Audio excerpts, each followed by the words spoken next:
Ex-governador do Ceará, senador da República, ex-presidente do PSDB. Como o senador Tasso Gereissati vê a decisão do Supremo que beneficiou o ex-presidente Lula? Como ele vê as ações do presidente Bolsonaro no enfrentamento da pandemia? Eu quero convidar você a assistir esse vídeo, dar um like e compartilhar com seus amigos, porque aqui é muita informação.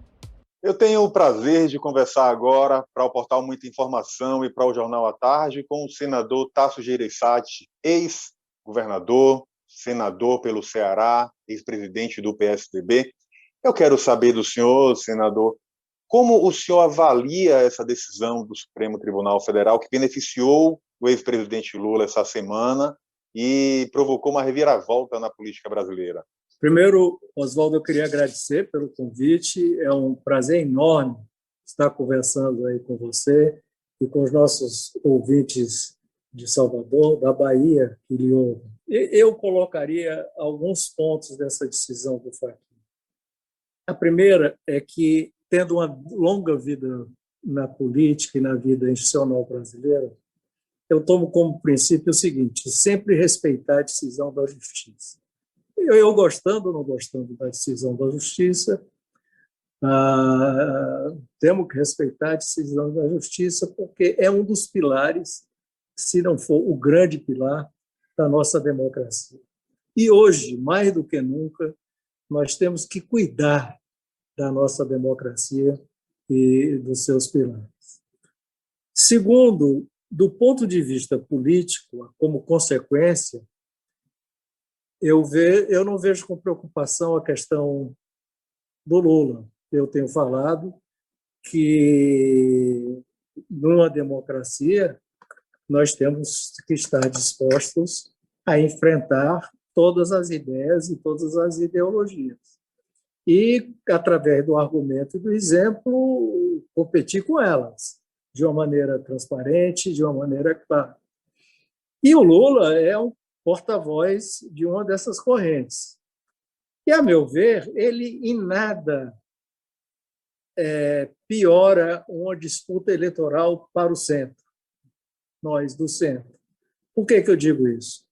Porque a figura do Lula ela é mais emblemática numa eleição do ponto de vista de radicalismo de esquerda do que ele colocando alguém do PT mais light, que não tenha essa...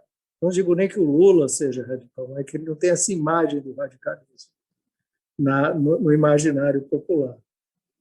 Então, ele vai ser o radicalismo de esquerda e o radicalismo de direita do Bolsonaro. E aí eu tenho dito, disse até no Valor hoje, que abre-se uma enorme avenida para o centro. E essa avenida está livre. Tem uma série de pessoas, de pré-candidatos, disputando essa avenida. E agora, a responsabilidade é só nossa, os políticos de centro desse país, que, em vez de nos separarmos e despedaçar em vários candidatos essas candidaturas, a gente fazer um acordo, ter um programa em cima de um projeto de Brasil e escolher aquele que tiver mais chance. Aí essa avenida está aberta. O ex-presidente Fernando Henrique Cardoso falou dessa lacuna de lideranças que permita evitar a polarização entre Lula e Bolsonaro. Faltam nomes ou falta unidade e desprendimento de egos dos partidos e lideranças de centro, senador? Eu estou mais com a sua segunda posição. Falta união e desprendimento. Essas são as duas palavras principais. No dia que nós tivermos isso, nós temos candidatos com todo o potencial para se sair muito bem. A gente tem aí 5 nomes que estão aí tentando atrair, aglutinar, ou pelo menos chamar a atenção da população e do mundo político nesse momento. Quais os nomes que o senhor acredita que poderiam encabeçar esse projeto de centro e conciliar os polos tão opostos do país? Olha, eu considero que nós temos que juntar, pelo menos eu estou falando de candidaturas que estão postadas como candidatura. e se declaram candidatos. Nós temos o Ciro, que vai, e pegando da centro-esquerda à centro-direita. Nós temos o Ciro, nós temos o Mandetta, nós temos o Dória, nós temos o Huck, que tem que se colocado, o apresentador de televisão, e o Eduardo Leite, que tem, o governador do Rio Grande do Sul, que tem começado a aparecer. Acho que dentro desses nomes, se eles começarem a se unir e conversar e articular, e pode aparecer outros também, nada indica. Na minha opinião, esse é o ponto, ter um programa em comum. A gente percebe com a chegada de Lula ao jogo político, ao recuperar os direitos políticos, que essa polarização e esse radicalismo da esquerda e da direita acaba privilegiando e beneficiando o atual presidente Bolsonaro, que está sentado na cadeira e que, querendo ou não, se beneficia dessas práticas de disputa e de falta de consenso mesmo em prol do país. Como o senhor vê esse cenário e se realmente Lula candidato beneficiaria aí uma presença de Bolsonaro no eventual segundo turno? Eu acho que não. Isso que eu digo, a minha análise é a seguinte: o Lula vai representar a extrema esquerda. Eu não acho nem que o Lula seja Lula, extrema esquerda. Tem nomes do PT mais ainda e nomes do PT mais moderados. Agora, ele vai representar a extrema esquerda. O Bolsonaro, a extrema direita. Você tem no meio disso, você tem uma rejeição a ambos, de setores diferentes, muito grande. Então, eu acho que não beneficia o Lula. O que beneficia o Lula ou o Bolsonaro seria a divisão do centro. Essa é a única coisa que vai beneficiar qualquer um dos dois. E eu diria, hoje, não sei, mas é difícil dizer entre os dois, mas com a pandemia e a tragédia que o Brasil está sofrendo, está aí a nossa Bahia sofrendo uma tragédia, o meu Ceará sofrendo uma tragédia, o Brasil, que acabei de falar com amigos de São Paulo que estão enfrentando uma situação de pânico, mas eu não acredito que um presidente que está tendo a atuação que está diante dessa pandemia tenha chances de se reeleger. A gente está vendo aí mais de 270 mil brasileiros perderam as vidas. A gente está vivendo a fase mais crítica da pandemia em todo o país, diferente da primeira fase, que a gente tinha pontos de maior gravidade em alguns estados ou não, e agora a gente percebe o país inteiro tomado por uma onda muito forte. Como o senhor avalia a ação e atuação do presidente Bolsonaro e o negacionismo que ele prega desde o começo da pandemia? Olha, antigamente eu chamava de desastrosa. Agora eu estou chamando de criminosa, porque diante dos resultados do seu negacionismo, nós esperávamos que ele tivesse o bom senso, pelo menos, suficiente, e a humanidade suficiente para perceber que suas opiniões não estavam ajudando e suas ações estavam atrapalhando. Mas nada disso aconteceu. Pelo contrário, está piorando cada vez mais. Hoje mesmo, no dia de hoje, eu vi já no noticiário uma série de declarações do presidente que atrapalham, prejudicam o esforço que os governadores da Bahia, do Ceará, de São Paulo, de todos os estados estão fazendo, e principalmente os profissionais da frente de saúde. E magoando, quer dizer, desrespeitando esses 260 mil, se não me parece hoje, mortos e suas famílias. Então, é realmente uma coisa quase, eu diria, tem um requinte de crueldade nisso. Essa semana o senhor se irritou com as declarações do ministro Pazuello sobre uma falta de política de imunização clara sobre o processo de vacinação no país. Esse é um cenário que preocupa, não é, senador? Não foi propriamente uma irritação pessoal, foi uma indignação, porque diante de tudo isso, a falta de coordenação, de planejamento diante e de senso de urgência diante do momento que nós estamos vivendo, por parte do Ministério da Saúde, não pode ser só incompetência. Veja bem, eu vou lhe dar um exemplo aqui que foi o que eu comentei no plenário do Senado essa semana. No dia 4 de março, o secretário da Saúde, se não me engano, Coronel Elcio Franco, que é o braço direito do ministro, na hipótese do ministro estar presente, esteve no plenário do Senado, falando oficialmente aos senadores, e entregou um cronograma, uma tabela com cronograma de vacinação para que terminássemos as dúvidas e nós repassássemos aos governadores dos nossos estados qual era o cronograma de vacinação, de distribuição das doses de vacina pelo ministro da Saúde. Então, ele entregou e fez, no seu cronograma estava previsto dia 4 de março. 38 milhões de doses para esse mês de março. Esse mês que nós já estamos no dia 12, certo? Quase no meio do mês. Então, ele fez essa previsão. Para que não houvesse dúvidas, o presidente do Senado mandou um ofício ao Ministério da Saúde, no início dessa semana, pedindo a ele que confirmasse se aquelas informações estavam mantidas, se aquele cronograma estava mantido. E nós recebemos ontem, na quinta-feira, um outro ofício respondendo que ele confirmava 38 milhões de doses para esse mês. No entanto, no mesmo dia, o ministro deu uma entrevista à televisão, não sei se você viu, não foi só na televisão, repercutiu, dizendo que, na opinião dele, nós teríamos de 22 a 25 milhões de vacinas este mês.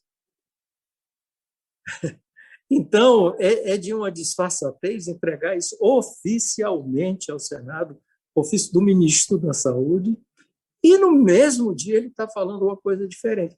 Isso será uma incompetência? Não sei como é que se chama isso.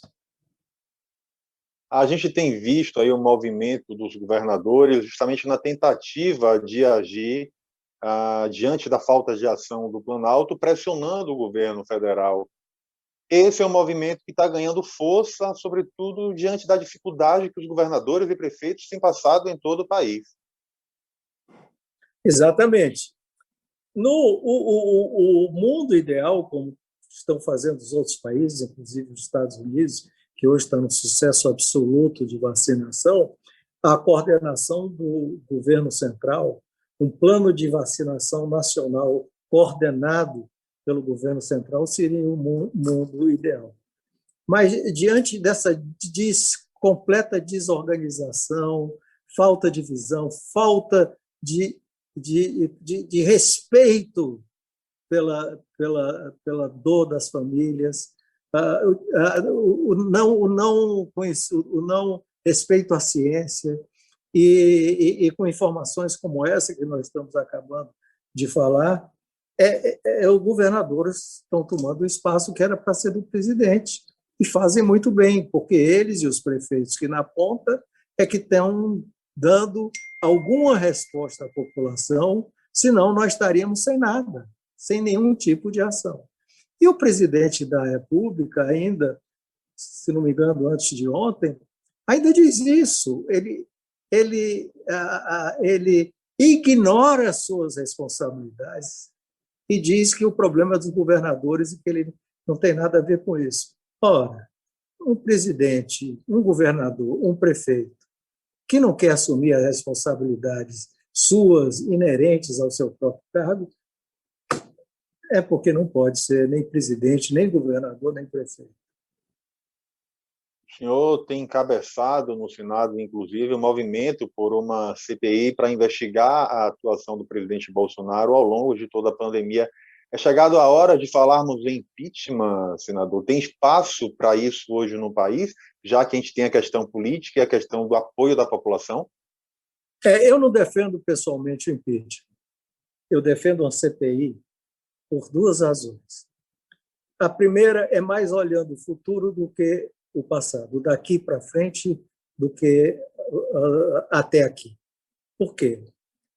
Nós estamos falando aqui vários exemplos de que o presidente, a falta de coordenação, informações falsas enviadas ao Senado, informações falsas desencontradas. Até hoje, eu vejo na televisão as estatísticas de Covid, de casos, de óbitos, são dadas por um consórcio de imprensa, porque o Ministério da Saúde não apresenta mais esse levantamento. Isso já é um absurdo. Mas que daqui para frente nós possamos, pelo menos através de uma CPI, controlar e responsabilizar o presidente não é para que ele ajude só, não, mas pelo menos não atrapalhe. Uma declaração como ela que ele fez hoje, ele está atrapalhando, está desautorizando governadores, está desautorizando prefeitos, está desaparecendo médicos e servidores da saúde.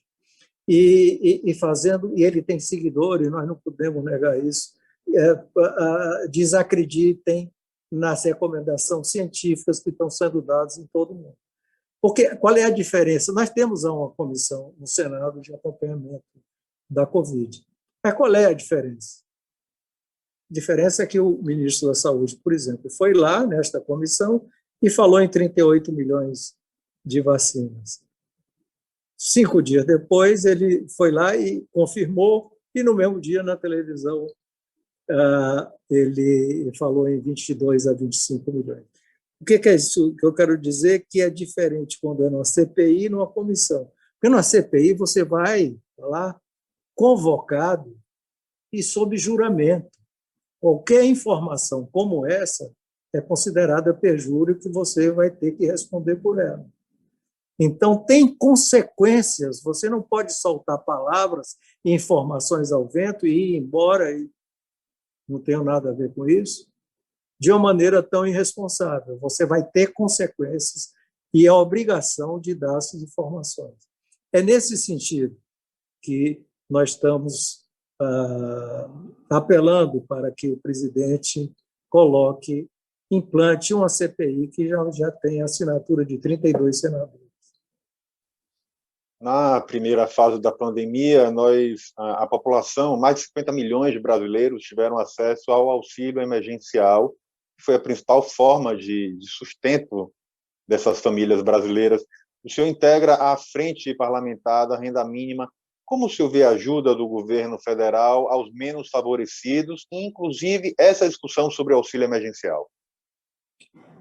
Para ser justo, para fazer justiça, se tem uma coisa que funcionou na primeira fase da pandemia, foi, sem dúvida nenhuma, o auxílio emergencial.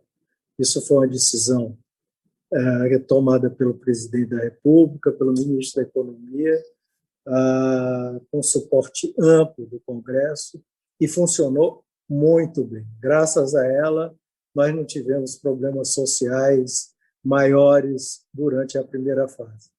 Nesta segunda fase, nós já estamos em março e não temos nenhuma iniciativa concreta. Tem a PEC emergencial, que está em votação, mas não temos nenhuma iniciativa concreta.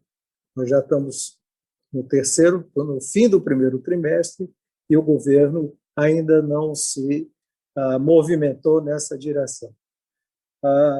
Está falho. Eu esperava que, assim que ficasse claro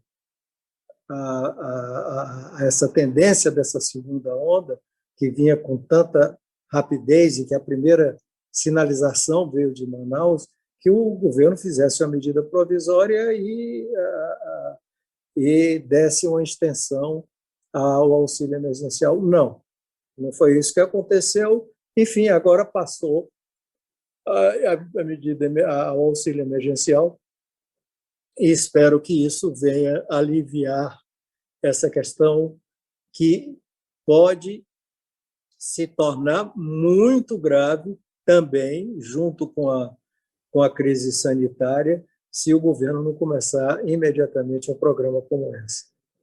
O Congresso, ao longo da pandemia, tem atuado também para diminuir um pouco o peso sobre o setor produtivo do país, ajudando a classe empresarial e fazendo com que a economia tente, de alguma forma, atravessar esse momento de dificuldade, mas a gente prevê aí, os analistas preveem aí uma crise, uma recessão muito grande já em 2021, além do que a gente já tem passado pelo país. O que o senhor acredita que deveria ser feito para tentar minimamente salvaguardar empregos e auxiliar empresas e empresários que geram emprego e renda no Brasil? É natural que a gente espere agora, neste momento, nessa crise, nesse pico da pandemia, que venha auxílio principalmente para as pequenas e médias empresas. E o Congresso, o Senado e a Câmara têm atuado nesse sentido, como o PRONAMP e várias outras projetos de lei que já foram aprovados. No entanto, eu sou mais otimista que você um pouquinho. Acho que no segundo semestre nós temos chance de retomar o crescimento da economia e, consequentemente, de empregos. E qual é a medida necessária? É vacina, vacina, vacina e vacina. Se nós conseguirmos terminar esse primeiro semestre com perto de 60% da nossa população adulta vacinada, aí nós teremos grande possibilidade de retomar o crescimento. O senhor foi autor da PEC paralela da Previdência, que inclui estados e municípios no novo modelo previdenciário, e foi o relator da reforma da Previdência aprovada no Congresso. Mais perdas ou mais ganhos na avaliação do senhor?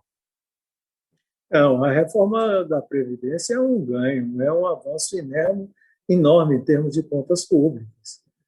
Esse ano mesmo já nós começamos a ter um benefício ao redor, se não me engano, de 20 bilhões de reais nas contas públicas, que, como todos sabem, o Estado está quebrado e seu endividamento crescendo e crescente.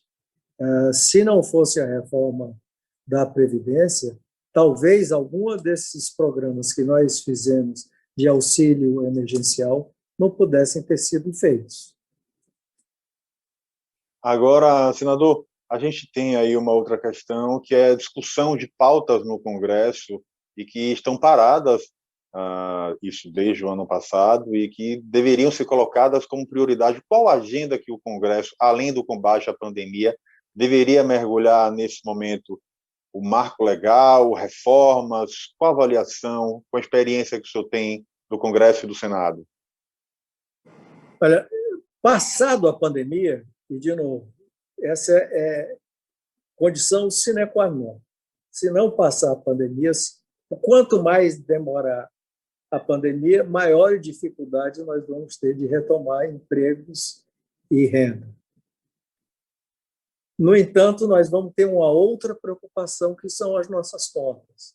As pessoas, às vezes, não têm dimensão do que significa o endividamento crescente do Estado brasileiro para a vida de cada uma delas. Mas tem muito a ver. Se o endividamento num país cheio de problemas como o Brasil cresce a um nível em que os investidores começam a achar que o Brasil não vai ter condição de pagar, o juro sobe. O juro subindo, nós entramos numa bola de neve, porque o próprio endividamento sobe junto. E o juro e o endividamento subindo representa uma queda de consumo, uma queda da atividade econômica, que vai gerar mais desemprego, aí você entra no círculo vicioso. Então, não é simples. Oi. Pode falar. Não, pode falar. Não, pode falar. Não é simples, como a pessoa disse, não, esse endividamento do Estado eu não tenho nada a ver com ele. Tem a ver com o dia a dia de cada um de nós. Porque, no fim da linha, atinge o emprego. Agora, senador, para finalizar, o senhor, como ex-presidente do PSDB, a gente tem aí um dos pré-candidatos do partido, que é o governador de São Paulo, João Dória, e que pode assumir, inclusive, como um defensor da ciência, como um defensor da vacina, já que ele é o principal incentivador aí do Instituto do Butantan e da Coronavac, que é a principal vacina hoje em processo de imunização do país. Não deveria ser começar a construir esse consenso pelo próprio PSDB? E se Dória tem condição de se viabilizar, já que também há muita rejeição no entorno dele? Não, claro que ele tem condições de se viabilizar. E vamos fazer justiça. Se não fosse o Dória, a persistência do Dória, hoje nós não teríamos vacinação nenhuma até hoje. Hoje, no dia 12, nós teríamos o quê? Talvez vacinado 0,5% da população, porque hoje é só Butantan. Mês de março até agora, só Butantan. Só Butantan. Fevereiro foi 90% Butantan. Contra tudo e contra todos, principalmente contra o governo federal. Se dependesse do governo federal, nós não tínhamos ela nem nenhuma. Então, nós devemos, todos nós brasileiros, isso à persistência do governador Dória. Agora, daí a ser o candidato, tem muita água para rolar. Ele tem tudo para ser um candidato, mas tem muita água para rolar debaixo da ponte. E como eu disse, o principal é que a gente tenha, pelo menos, no mínimo, um portfólio de princípios. E houvesse uma união de centro ao redor desse portfólio. Senador, eu quero agradecer demais a disponibilidade do senhor, agradecer o senhor por esse espaço aqui no Jornal à Tarde, no portal Muita Informação, e pedir que o senhor deixe uma mensagem para a população da Bahia, para as pessoas que vão assistir a gente aqui fora do estado. Bom, eu tenho muitos amigos na Bahia, há anos tenho muitos amigos na Bahia, e eu queria mandar um abraço a todos eles. A Bahia, além de ser berço da cultura brasileira, é também, eu tive o privilégio de conviver com um grande leque de grandes políticos que vieram e que vêm da Bahia, e queria mandar um abraço a todos aí e agradecer especialmente a você por essa oportunidade. Obrigado, senador.